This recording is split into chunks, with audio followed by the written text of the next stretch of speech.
11 décembre 2025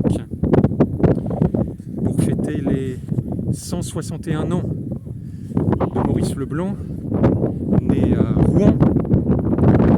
Eh bien, j'ai choisi de me trouver à côté de Notre-Dame de la Garde. Notre-Dame de la Garde.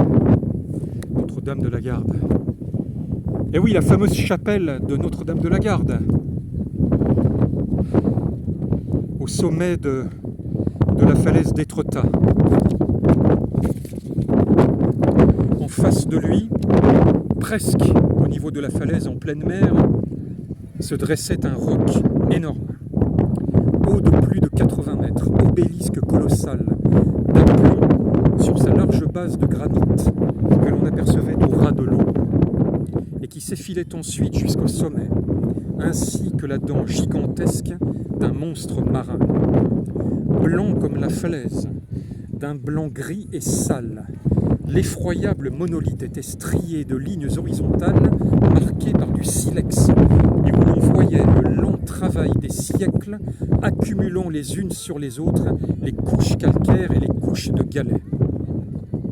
De place en place, une fissure, une anfractuosité, et tout de suite, là, un peu de terre, de l'herbe, des feuilles. Et tout cela puissant, solide, formidable, avec un air de choses indestructibles contre quoi l'assaut furieux des vagues et des tempêtes ne pouvait prévaloir. Tout cela définitif, immanent, grandiose malgré la grandeur du rempart de falaise qui le dominait, immense malgré l'immensité de l'espace où cela s'érigeait. L'horizon s'empourprait de tous les feux du soleil disparu, et de longs nuages embrasés, immobiles dans le ciel, formaient des paysages magnifiques, des lagunes irréelles, des plaines en flammes, des forêts d'or, des lacs de sang, toute une fantasmagorie ardente et paisible. L'azur du ciel s'assombrit, Vénus rayonnait d'un éclat merveilleux, puis des étoiles s'allumèrent, timides encore. L'aiguille d'Étretat est creuse. Phénomène naturel. Excavation produite par des cataclysmes intérieurs ou par l'effort insensible de la mer qui bouillonne, de la pluie qui s'infiltre, ou bien œuvre surhumaine exécutée par des humains, celtes, gaulois, hommes préhistoriques. Questions insolubles sans doute. Et qu'importait, l'essentiel résidait en ceci, l'aiguille était creuse. À 40 ou 50 mètres de cette arche imposante, qu'on appelle la porte d'aval, et qui s'élance du haut de la falaise, ainsi que la branche colossale d'un arbre, pour prendre racine dans les rocs sous-marins, s'érige un cône calcaire démesuré. Et ce cône n'est qu'un bonnet d'écorce pointue posé sur du vide. Révélation prodigieuse. Après Lupin, voilà que Isidore Beautrelet découvrait le mot de la grande énigme qui a plané sur plus de 20 siècles.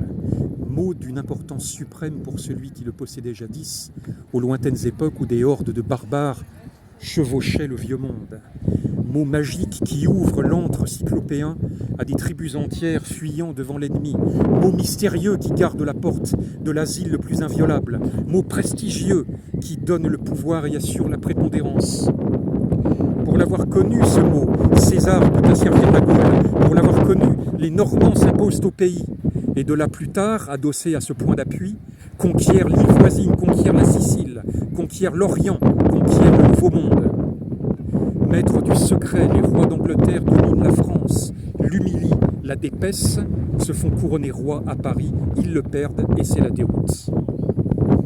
Maîtres du secret, les rois de France grandissent, débordent les limites étroites de leur domaine, fondent peu à peu la grande nation et rayonnent de gloire et de puissance. Ils l'oublient, ne savent point en user, et c'est la mort, l'exil, la déchéance. Un royaume invisible au sein des eaux et à 10 brasses de la terre. Une forteresse ignorée, plus haute que les tours de Notre-Dame, et construite sur une base de granit plus large qu'une place publique.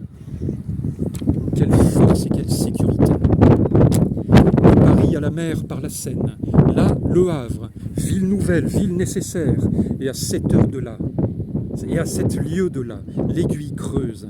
N'est-ce pas l'asile inexpugnable? C'est l'asile et c'est aussi la formidable cachette. Tous les trésors des rois, grossis de siècle en siècle, tout l'or de France, tout ce qu'on extrait du peuple, tout ce qu'on arrache au clergé, tout le butin ramassé sur les champs de bataille de l'Europe, c'est dans la caverne royale qu'on l'entasse. Vieux sous d'or, écus reluisants, doublons, ducats, florins, guinées, et les pierreries et les diamants, et tous les joyaux et toutes les parures, tout est là. Qui le découvrirait? Qui saurait jamais le secret impénétrable de l'aiguille? Personne. Si, Lupin. Et Lupin devient cette sorte d'être vraiment disproportionné que l'on connaît. Ce miracle impossible à expliquer tant que la vérité demeure dans l'ombre, si infinies que soient les ressources de son génie, elles ne peuvent suffire à la lutte qu'il soutient contre la société. Il en faut d'autres plus matériels. Il faut la retraite sûre, il faut la certitude de l'impunité, la paix qui permet l'exécution des plans. Sans l'aiguille creuse, Lupin est incompréhensible, c'est un mythe, un personnage de roman sans rapport avec la réalité, maître du secret. Et de quel secret? C'est un homme comme les autres tout simplement, mais qui sait manier de façon supérieure l'arme extraordinaire dont le destin l'a doté. Allez, salutations à mon ami lupinologue averti, Tony Baillargeat, qui, pour creuser la question, s'est enfoui dans la Creuse, bien évidemment.